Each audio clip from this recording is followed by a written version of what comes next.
Oke, Bismillahirrahmanirrahim. Assalamualaikum warahmatullahi wabarakatuh. Selamat malam rekan-rekan semua. Waalaikumsalam. Terima kasih atas kehadirannya pada presentasi kelompok 1 untuk mata kuliah pendidikan PPKN diampu oleh Ibu Sartika Dewi. Pada kesempatan hari ini, kami dari kelompok 1 yang terdiri dari saya sendiri, Bang Sami Aji, lalu ada Saudari Hilda, Saudari Nisa, Saudara Yunus, kemudian ada Saudari Rani, Bapak Surya, kemudian Saudari Sari, dan Saudari Tika Haryati. Untuk poin pertama, presentasi ini yang berjudul bagaimana Pancasila sebagai arus sejarah bangsa Indonesia. Jadi kita pada kesempatan hari ini kita akan coba melihat bagaimana sejarahnya Pancasila menjadi tata nilai tertinggi dalam kehidupan bernegara kita, terbentuknya seperti apa. Nah, pada hari ini kita akan mencoba menyajikan presentasi terkait Pancasila.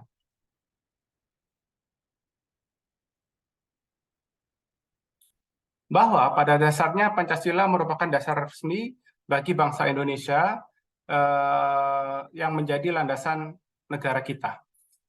Pancasila lahir disahkan lewat PPOPKB atau Lembaga Badan Konstituante yang memiliki kewenangan untuk merumuskan pengesahan dasar negara Indonesia yang akan segera merdeka.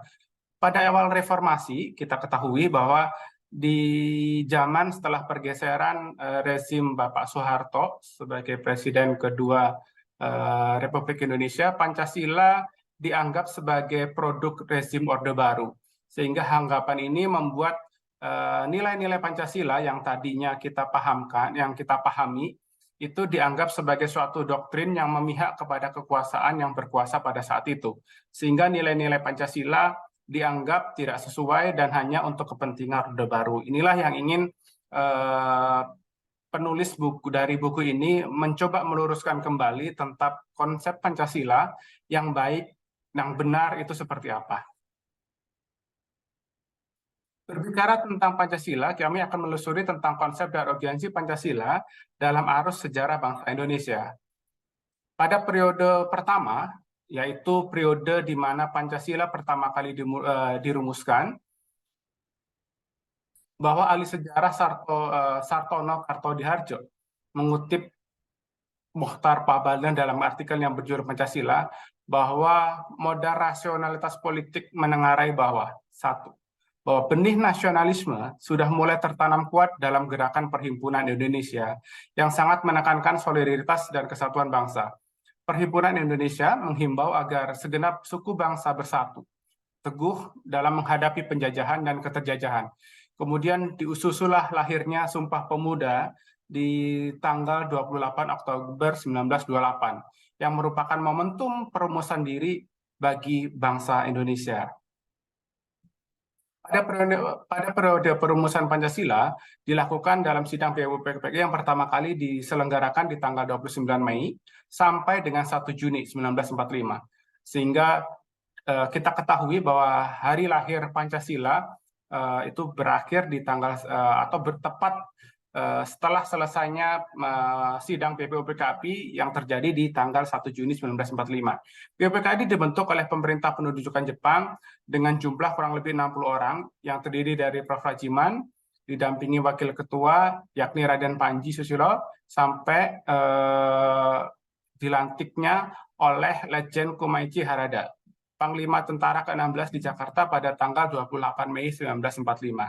Sehari setelah dilantik, 29 Mei 1945, dimulailah sidang pertama yang menjadi materi pokok pembicaraan calon dasar Pancasila. Jadi periode awal pertama perumusan Pancasila, yakni sidang PPOPKB yang terjadi dari tanggal 29 Mei sampai dengan tanggal 1 Juni. Untuk berikutnya, untuk periode perumusan Pancasila, akan dilanjutkan oleh Saudari Khairunisa Fasri. Silakan. Dalam sidang BPUPKI kedua pada 10 sampai 16 Juli 1945, disetujuinya naskah awal pembukaan hukum dasar yang kemudian dikenal dengan nama Piagam Jakarta. Pada alinea keempat Piagam Jakarta itulah terdapat rumusan Pancasila sebagai berikut. Ke-1, ketuhanan dengan kewajiban menjalankan syariat Islam bagi pemeluk-pemeluknya. 2, kemanusiaan yang adil dan beradab. 3, persatuan Indonesia. 4, kerakyatan yang dipimpin oleh hikmat kebijaksanaan dalam permusyawaratan perwakilan. 5, keadilan sosial bagi seluruh rakyat Indonesia.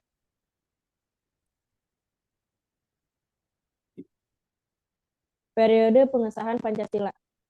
Peristiwa penting lainnya terjadi pada 12 Agustus 1945, ketika Soekarno, Hatta, dan Rajiman Widyodiningrat dipanggil oleh penguasa militer Jepang di Asia Selatan ke Saigon untuk membahas tentang Hari Kemerdekaan Indonesia sebagaimana yang pernah dijanjikan. Namun, di luar dugaan, ternyata pada 14 Agustus 1945, Jepang menyerah kepada Sekutu tanpa syarat. Pada 15 Agustus 1945, Soekarno-Hatta dan Rajiman kembali ke Indonesia.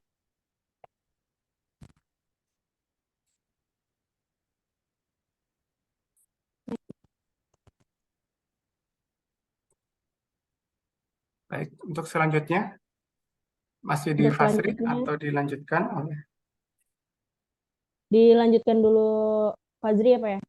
silakan. Peristiwa Rengas Dengklok, kedatangan mereka disambut oleh para pemuda yang mendesak agar kemerdekaan bangsa Indonesia diproklamasikan secepatnya. Karena mereka beranggapan bahwa perubahan situasi politik di dunia pada masa itu sudah mengetahui bahwa Jepang menyerah kepada Sekutu, sehingga Jepang tidak memiliki kekuasaan secara politis di wilayah pendudukan termasuk Indonesia. Perubahan situasi yang cepat itu menimbulkan kesalahpahaman antara kelompok pemuda dengan Soekarno dan kawan-kawan, sehingga terjadilah penculikan atas diri Soekarno dan Muhammad Hatta ke Rengas Dengklok. Next, dilanjut oleh Pak Surya. Pak Surya, silakan.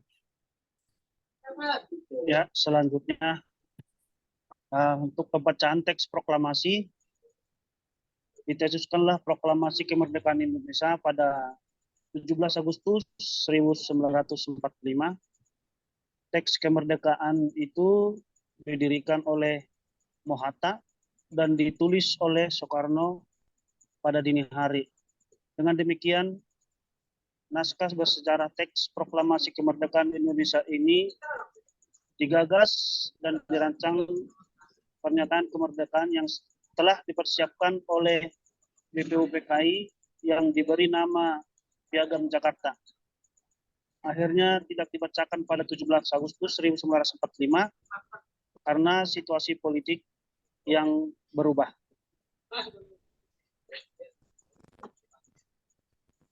Next.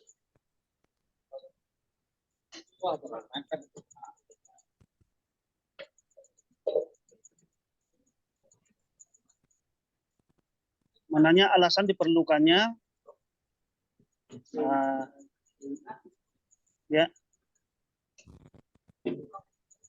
ulangin. Menanya alasan diperlukannya Pancasila dalam kajian sejarah bangsa Indonesia.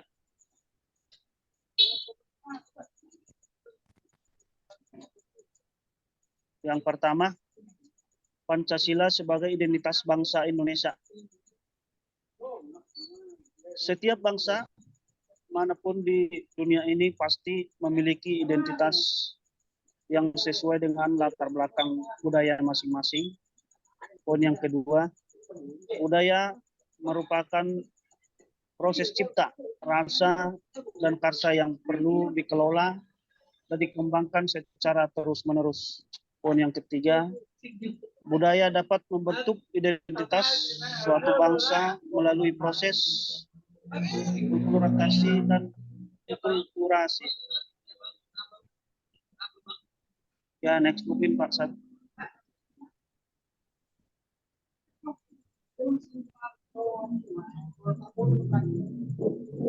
Kebudayaan bangsa Indonesia merupakan hasil inkulturasi, yaitu proses perpaduan berbagai elemen budaya dalam kehidupan masyarakat sehingga menjadikan masyarakat berkembang secara dinamis. Kebudayaan bangsa Indonesia juga merupakan hasil akulturasi adalah perubahan besar yang terjadi sebagai akibat dari kontak antar kebudayaan yang berlangsung lama. Hal-hal yang terjadi dalam akulturasi meliputi yang pertama substitusi, yang kedua sinkretisme, yang ketiga adisi, yang keempat originasi, yang kelima rejeksi ya. Nah, mungkin next pasang.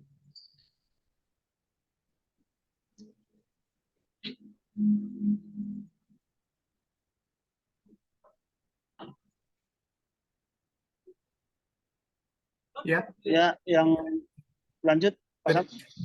ya, berikutnya siapa yang mau handle? Tika aja Pak. Rani. Oh, silakan Rani. Tika. Rani atau Tika? Rani apa Tika? Rani. Rani ya. Oke, Rani please. Dan yang kedua yaitu Pancasila sebagai kepribadian bangsa Indonesia.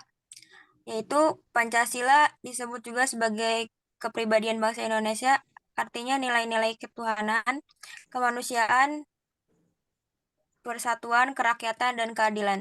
Diwujudkan dalam sikap mental dan tingkah laku, serta amal perbuatan. Sikap mental, tingkah laku, dan perbuatan bangsa Indonesia mempunyai ciri khas, artinya dapat dibedakan dengan bangsa lain. Kepribadian itu mengacu pada sesuatu yang unik dan khas karena tidak ada pribadi yang benar-benar sama. Setiap pribadi mencerminkan keadaan atau halnya sendiri. Demikian pula halnya dengan ideologi bangsa. Dan yang ketiga yaitu Pancasila sebagai pandangan hidup bangsa Indonesia. Pancasila sebagai pandangan hidup berarti nilai-nilai Pancasila melekat dalam kehidupan masyarakat dan dijadikan norma dalam bersikap dan bertindak. Ketika Pancasila berfungsi sebagai pandangan hidup bangsa Indonesia, maka seluruh nilai Pancasila dimanifestasi ke dalam kehidupan bermasyarakat, berbangsa, dan bernegara. Yang keempat yaitu Pancasila sebagai jiwa bangsa. Sebagaimana dikatakan von Savigny bahwa setiap bangsa mempunyai jiwanya masing-masing, yang dinamakan Polgeist, jiwa rakyat atau jiwa bangsa. Pancasila sebagai jiwa bangsa lahir bersamaan dengan lahirnya bangsa Indonesia. Pancasila telah ada sejak dahulu kala bersamaan dengan adanya bangsa Indonesia. Yang kelima yaitu Pancasila sebagai perjanjian luhur. Perjanjian luhur artinya nilai-nilai Pancasila sebagai jiwa bangsa dan kepribadian bangsa disepakati oleh para pendiri negara, yaitu political konsensus sebagai dasar negara Indonesia. Next.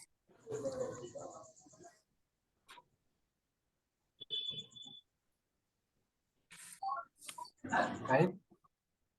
Rani, cukup atau mau dilanjut? Boleh dilanjut apa mau? Oke, siapa? silakan dilanjut Rani. Dan selanjutnya yaitu menggali sumber, ada historis, sosiologis, politis tentang Pancasila dalam kajian sejarah bangsa Indonesia. Next, Pak Sam.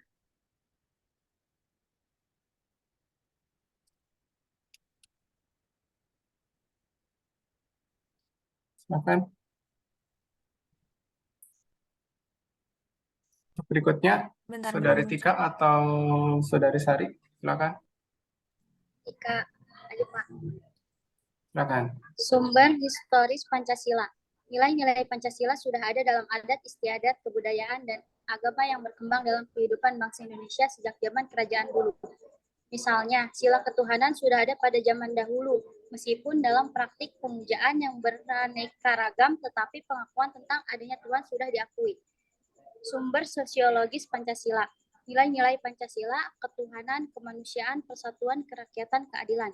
Secara sosiologis telah ada dalam masyarakat Indonesia sejak dahulu hingga sekarang. Kegiatan gotong royong itu dilakukan dengan semangat kekeluargaan sebagai cerminan dari sila keadilan sosial. Sumber politis Pancasila. Sebagaimana diketahui bahwa nilai-nilai dasar yang terkandung dalam Pancasila bersumber dan digali dari lokal wisdom, budaya, dan pengalaman bangsa Indonesia, termasuk pengalaman dalam berhubungan dengan bangsa-bangsa lain. Next, Pak. Lanjut, Mas. Tika masih dilanjut. Membangun argumen tentang dinamika dan tantangan Pancasila dalam kajian sejarah bangsa Indonesia. Next, Pak. Baik. Yang pertama, argumen tentang dinamika Pancasila dalam sejarah bangsa. Dinamika Pancasila dalam sejarah bangsa Indonesia memperlihatkan adanya pasang surut dalam pemahaman dan pelaksanaan nilai-nilai Pancasila. Misalnya, pada masa pemerintahan Presiden Soekarno, terutama pada tahun 1960-an, Nasakom lebih populer daripada Pancasila. Pada zaman pemerintahan Presiden Soeharto, Pancasila dijadikan pembenar kekuasaan melalui penataran. Sehingga pasca turunnya Soeharto, ada kalangan yang mengidentifikasikan Pancasila dengan P4 pada masa pemerintahan era reformasi. Ada kecenderungan para penguasa tidak respek terhadap Pancasila seolah-olah Pancasila ditinggalkan. Yang kedua, argumen tentang tantangan terhadap Pancasila dalam kehidupan berbangsa dan bernegara. Salah satu tantangan terhadap Pancasila dalam kehidupan berbangsa dan bernegara adalah meletakkan nilai-nilai Pancasila tidak dalam posisi sebenarnya, sehingga nilai-nilai Pancasila menyimpang dari kenyataan hidup berbangsa dan bernegara. Oke. Baik, berikutnya Saudari Sari atau Hilda. Sari, Pak. Oke, Sari, silakan. Di next. Ini dibacain dulu boleh? Oke, selanjutnya mendeskripsikan esensi dan urgensi Pancasila dalam kajian sejarah bangsa Indonesia untuk masa depan.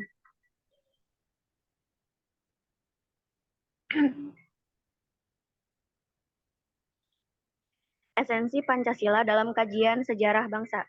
Pancasila pada hakikatnya merupakan filosofis Grundlagen dan Weltanschauung. Pancasila dikatakan sebagai dasar filsafat negara karena mengandung unsur-unsur sebagai berikut. Alasan filosofis berdirinya suatu negara, setiap produk hukum di Indonesia harus berdasarkan nilai Pancasila. Urgensi Pancasila dalam kajian sejarah bangsa. Pentingnya Pancasila dalam sejarah bangsa Indonesia dikarenakan hal-hal berikut. Pengidentikan Pancasila dengan ideologi lain, penyalahgunaan Pancasila sebagai alat justifikasi kekuasaan rezim tertentu, melemahnya pemahaman dan pelaksanaan nilai Pancasila dalam kehidupan berbangsa dan bernegara. Baik. Di slide Next. akhir ini berbagi antara Saudari Hilda. Sudah siap? Atau Saudari Yunus? Saudara Yunus? Siapa? Berikutnya rangkuman tentang pengertian. Bentar, Pak.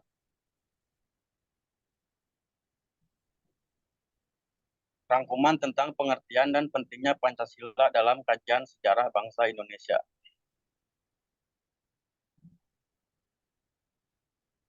Saudara Yunus nanti berbagi dengan Hilda ya. Hilda sudah ready? Pengertian Pancasila dalam sejarah bangsa Indonesia menunjukkan hal-hal sebagai berikut. Yang pertama, Pancasila merupakan produk otentik pendiri negara Indonesia, the founding father. Nilai-nilai Pancasila bersumber dua dan digali dari nilai agama, kebudayaan, dan adat istiadat. Pancasila merupakan pandangan hidup bangsa dan dasar filsafat kenegaraan.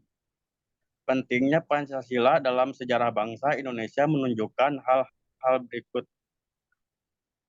Betapapun lemahnya pemerintahan suatu rejim, tetapi Pancasila tetap bertahan dalam kehidupan berbangsa dan bernegara. Betapapun ada upaya untuk mengganti Pancasila sebagai ideologi bangsa, tapi terbukti Pancasila merupakan pilihan yang terbaik bagi bangsa Indonesia. Pancasila merupakan pilihan terbaik bagi bangsa Indonesia karena bersumber dan digali dari nilai-nilai agama, kebudayaan, dan adat istiadat yang hidup dan berkembang di bumi Indonesia.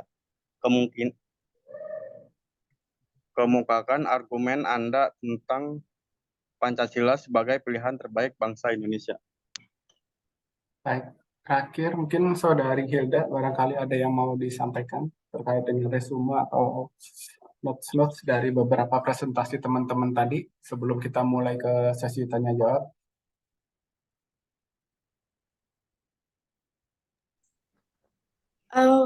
Materi sudah disampaikan semua ya Pak ya. Maaf, tadi saya sedang di jalan. It's okay, nggak apa-apa. Tapi kalau menurut Saudari Hilda terkait dengan Pancasila sebagai, tadi kan Pancasila, yang menarik itu kan Pancasila memiliki peranan penting ya gitu ya dalam kehidupan berbangsa dan bernegara gitu. Menurut Saudari Hilda bagaimana hal ini kita bisa kita bisa terapkan, kita bisa aplikasikan terkait dengan tadi nih. Pertama kan di awal-awal itu ada konsepsi atau ada pemahaman bahwa Pancasila dianggap sebagai produk atau rezim Orde Baru gitu ya. Padahal kita tahu ya, karena di zaman saya ingat betul, saya di kelas SD, SMP sampai SMA itu masih ada penataran P4 gitu ya saat kita masuk di di masing-masing sekolah gitu. Jadi memang betul-betul ditekankan itu gitu. Sehingga setelah rezimnya Pak Soeharto, saya sempat ngalamin juga di tahun 96-97 itu pergeseran saya dari SMP ke SMA, itu dianggap bahwa apapun yang terkait dengan Soeharto, apapun Pak Soeharto gitu ya, tentang bagaimana Pancasila itu dianggap sebagai hal yang tidak semestinya diterapkan lagi karena rezim Pak Soeharto sudah berakhir gitu, sehingga Pancasila dianggap sudah tidak cocok lagi gitu ya menjadi dasar dan filosofi negara kita gitu. Nah, mungkin buat Hilda atau teman-teman yang baru, mungkin yang di usianya sekarang di 20-an gitu ya, itu mungkin nggak terlalu ngerasain tuh dulu penataran P4 itu seperti apa. Cuman mungkin kayak Pak Surya mungkin masih sempat ngalamin kali ya Pak Surya ya? Masih ya Pak? Iya, masih Pak. Masih ya, masih ngalamin ya. Jadi kalau generasi saya dan Pak Surya ini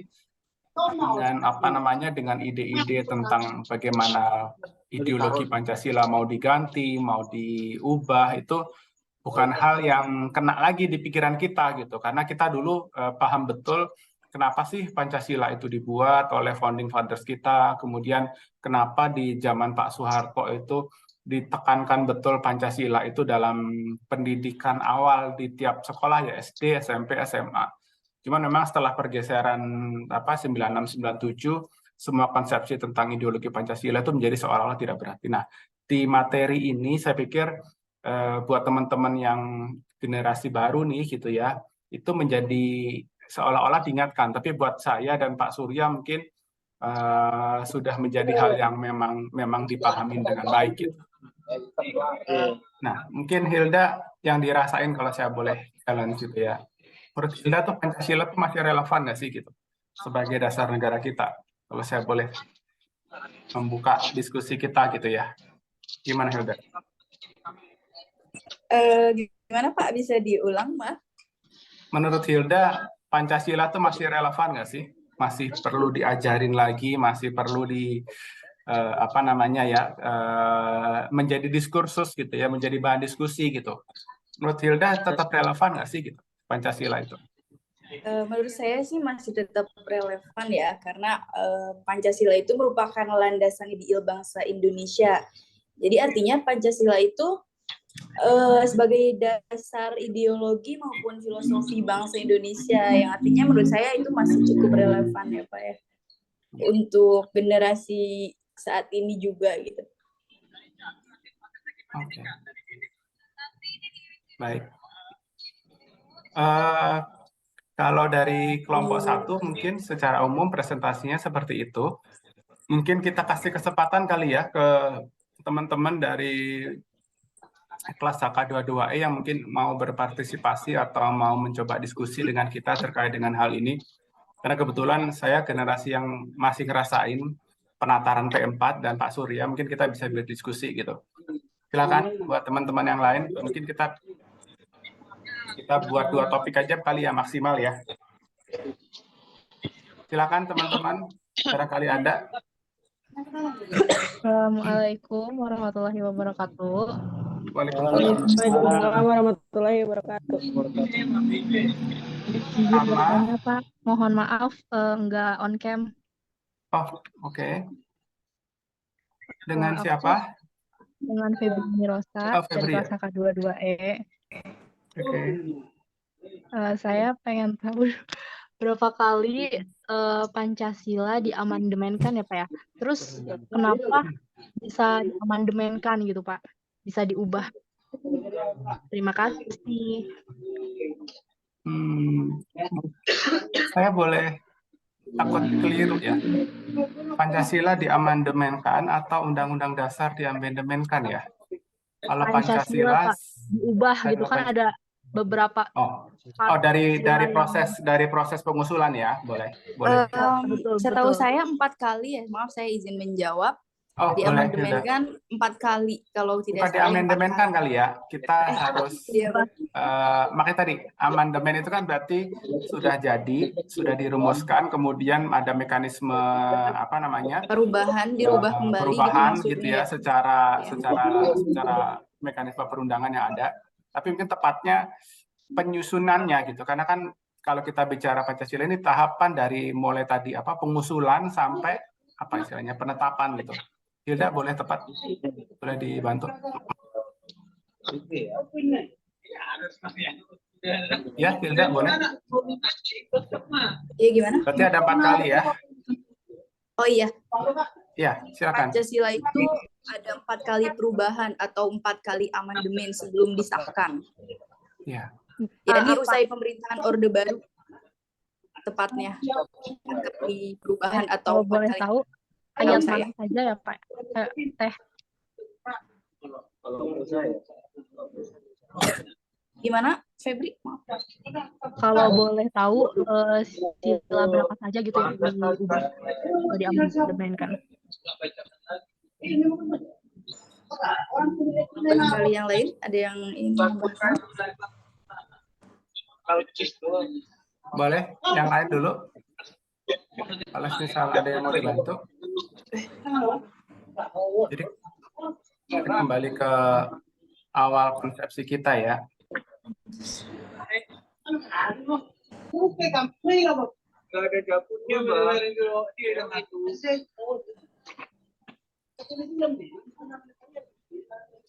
Barangkali teman-teman yang lain bisa jawab dulu. Saya juga lagi mencoba riset nih terkait dengan proses bukan amandemen kali ya, perumusannya. Jadi sepemaham ya. Jadi dalam tahap perumusan Pancasila itu memang ada beberapa kali konsepsi ya, tepatnya ya, konsepsi yang akan dijadikan mana nih apa namanya kata-kata yang atau rumusan yang paling tepat dari masing-masing sila, tepatnya bukan pasal ya, dari masing-masing sila. Misalkan terkait dengan pasal yang 4 1. kali itu saya salah jawab sepertinya. Iya, jadi perumusan yang dimaksud tadi 4 kali itu karena misalkan kayak konsepsi tentang harus berdasarkan keyakinan menggunakan agama Islam misalkan gitu. Kemudian ada diskusi, ada diskursus bahwa semestinya tidak dong, walaupun secara majority bangsa Indonesia itu adalah beragama Islam, tetapi founding fathers melihatnya tidak seperti itu. Saya kemarin setuju sependapat dengan apa namanya konsepsi yang kemarin disampaikan oleh Pak Arafat ya, bahwa tahapan jadi para pendiri atau founding fathers kita memang sudah sedemikian cerdasnya melihat, menggali konsepsi yang ada di seluruh Indonesia, baik dari aspek sosialnya tadi, gitu, aspek historisnya. Nah, sehingga dari beberapa konsepsi itu muncullah konsepsi yang paling tepat atau yang menjadi final dari rumusan sila-sila Pancasila. Yang pertama misalkan terkait dengan sila yang pertama, gitu. Sila yang lain saya tidak terlalu notif, tapi nanti kita coba cari diskursusnya yang lain ya, gitu.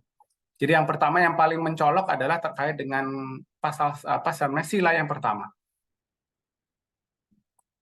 Oh ya, Saudara, baik Pak, terima kasih. Ya, nanti kita coba find out lagi ya. Nanti kita boleh diskusi lagi. Ya, Yang Pak. kedua, Saudari Nurul. Nurul, silakan.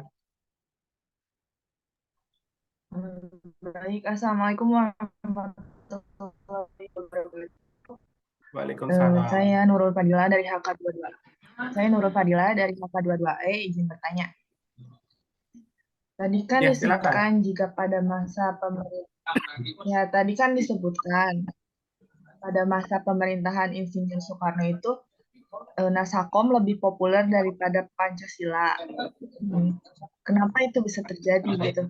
Sedangkan Pancasila sendiri merupakan ideologi negara dan kalau tidak salah Insinyur Soekarno juga ikut dalam perumusan Pancasilanya itu sendiri gitu. Ya. Boleh. Oke, itu aja. Iya, kalau saya boleh langsung menanggapi seperti ini ya. Jadi ya ini sedikit apa namanya ya, sedikit apa istilahnya ya. Kalau saya boleh apa ya, membuat kesimpulan gitu ya, bahwa setiap masa, setiap rezim itu pasti memandang masa atau rezimnya lah yang terbaik gitu, dan menganggap rezim sebelumnya tidak cukup baik, terus kemudian orang berupaya untuk membuat pembenaran-pembenaran terkait dengan keyakinan itu. Dan ini sering terjadi juga misalkan di dalam perusahaan misalkan gitu ya. Manajemen baru, pimpinan baru itu tuh selalu menganggap bahwa dia yang terbaik. Dan itu saya pikir wajar sekali gitu. Nah, kalau terkait dengan konsepsi Nasakom, memang ini yang sedikit misleading kan, apakah itu terjadi atau tidak.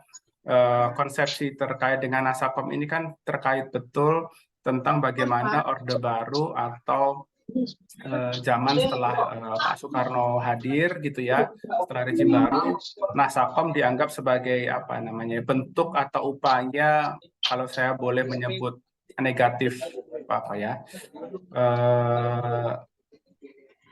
negatif conception yang dibikin ya. Jadi membuat konsepsi yang negatif tentang pemerintahan Soekarno itu ya salah satunya dengan Nasakom, sehingga seolah-olah Nasakom itu diafiliasikan atau dikaitkan sebagai konsepsi yang tidak sesuai lagi dengan Pancasila dan lebih apa namanya ya, nasionalis komunisnya itu mulai diangkat. Itu kan sebenarnya itu salah satu bentuk atau upaya dari pemerintah Soeharto untuk mendiskreditkan, kalau saya boleh pakai istilah itu ya gitu.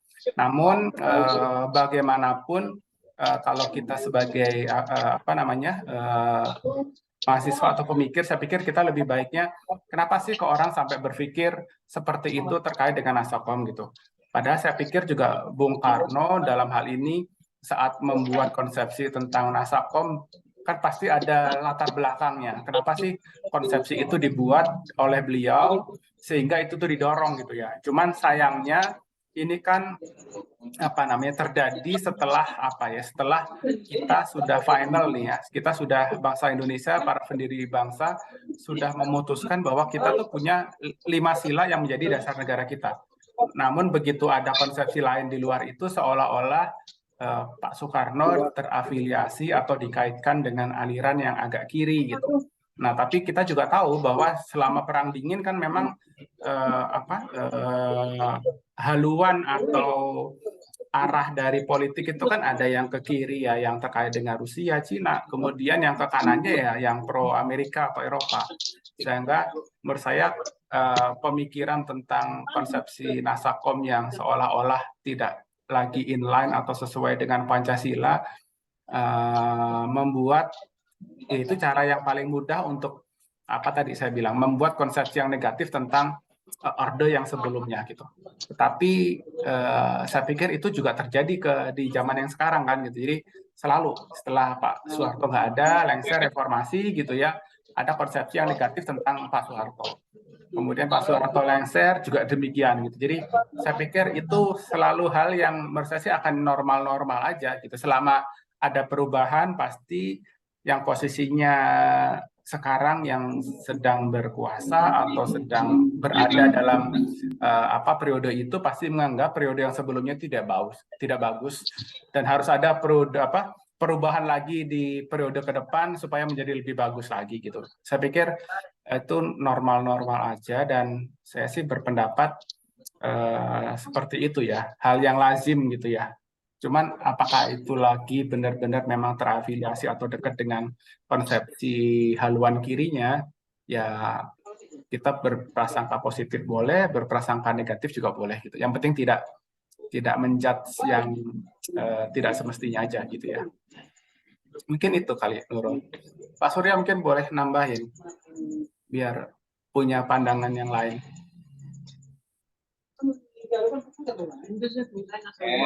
Cukup Pak Sam. Ya.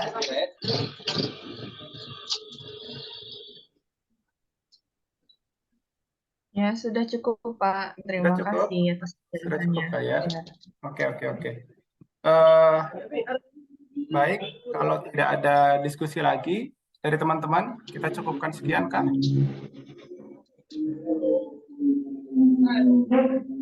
Ya, kita cukupkan sekian ya. Baik, Baik Pak, rekan-rekan, sudah. mungkin closing statement boleh dibantu oleh siapa closing statementnya? Hilda mungkin yang terakhir boleh membuat closing statement? Nggak harus saya. Biar Yang lain lebih aja banyak Pak. bicara. Nggak, Pak. Oh, ya Pak, silakan.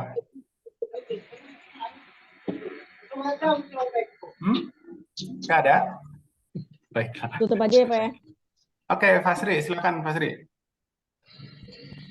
Terima kasih untuk partisipasinya di kelompok 1. Mohon maaf apabila ada kurang dan kata yang salah. Sekian dari kelompok kami. Wassalamualaikum warahmatullahi wabarakatuh. Waalaikumsalam warahmatullahi wabarakatuh. Terima kasih.